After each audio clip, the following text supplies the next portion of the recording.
Does the House bill put rural hospitals and, frankly, the most vulnerable Americans at risk? No, and you can underscore what I'm about to tell you. There are no Medicaid cuts in the big, beautiful bill. We're not cutting Medicaid. What we're doing is strengthening the program. We're reducing fraud, waste, and abuse that is rampant in Medicaid.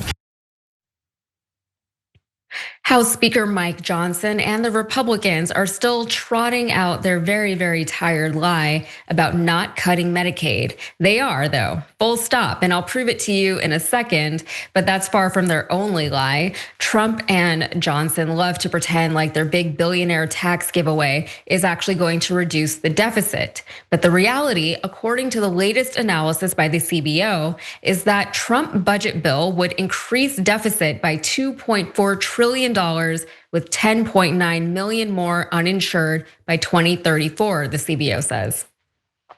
And back to those Medicaid cuts, here's this. Though Republicans vowed to protect Medicaid benefits and have framed cuts to the program was as trimming waste, fraud, and abuse, the analysis found that the portion of the bill dealing with Medicaid would mean 7.8 million fewer people being enrolled in the safety net program. Federal spending on Medicaid and the Affordable Care Act would be reduced by $902 billion over a decade. So they're affecting more healthcare programs than just Medicare. That 10.9 million includes another 1.3 million people would be without insurance due to changes in the Affordable Care Act. The bill would also eliminate state-funded insurance for 1.9 million people without verified citizenship, nationality, or satisfactory immigration status. The CBO analysis also noted the potential for the number to balloon up to 16 million when including Trump's proposal to tighten the ACA marketplace eligibility and if Congress chooses to not extend the enhanced subsidies that were granted during the pandemic.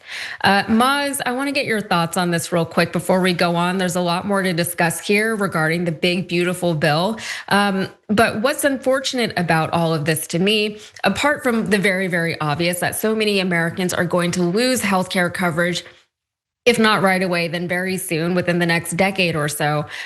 Apart from all of the ramifications of that, there are so many people in this country who are just going to be blindsided by all of this because they're getting their news from Donald Trump and from Mike Johnson, who are telling them that they have nothing to be worried about. Medicare and Medicaid, and they're not going to be cut.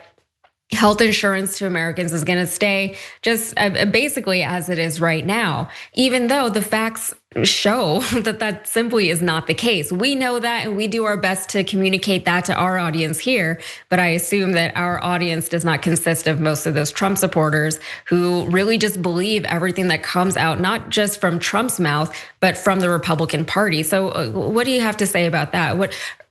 Where are we headed with this? Well, let me start by saying every time I see Mike Johnson, I feel like he's hiding something because he's just too well coiffed, too well put together. He's hiding something, and I hope that thing comes out. I don't know what it is. He's either got like literal bones in the closet of people he's chopped up. I don't know what he's done, but he's hiding something. Just quote me. Keep this clip for when it comes out. I can see it. Okay, that's number one. Number two, it's like you said, it's just frustrating to see how much Republicans seem to hate poor people. They just don't like poor people. And then I was thinking, why? And I would love to find out, statistically speaking, what percentage of people that are on Medicaid are people of color and how many are white people? Because part of me thinks that some of it has to do with the racism thing, because as we see, they're saying, oh, there's all these people that are non-citizens and there's waste and there's fraud, but they don't really have any specific numbers. They don't really have any specific examples. And by the way, if you're really a Christian and someone who's believes in Jesus, then you would want to take care of those who are here, whether they're citizens or non-citizens. So let's get all that out of the way. And then this continuation of just bloating the budget and growing the deficit. To your point, Yasmin, what's going to happen is there's going to come a time when we're going to have to go into austerity measures in this country, and people are going to wake up and go, what? My dollar is not worth what it was supposed to be. All my money is worthless now. And it'll just pop up because these rich folks keep giving themselves a tax break. We need to pay more taxes. We need to have some form of bringing in more income. And we've seen a couple of the ways that they've tricked people. People that aren't paying full attention are going to say, oh, well, Doge came in, cut some money, cut some spending that way. And then the tariffs are going to cut some spending, and they're going to bring in some money. And those two will then subsidize this tax break for the rich, which is a bunch of BS, as you and I both know.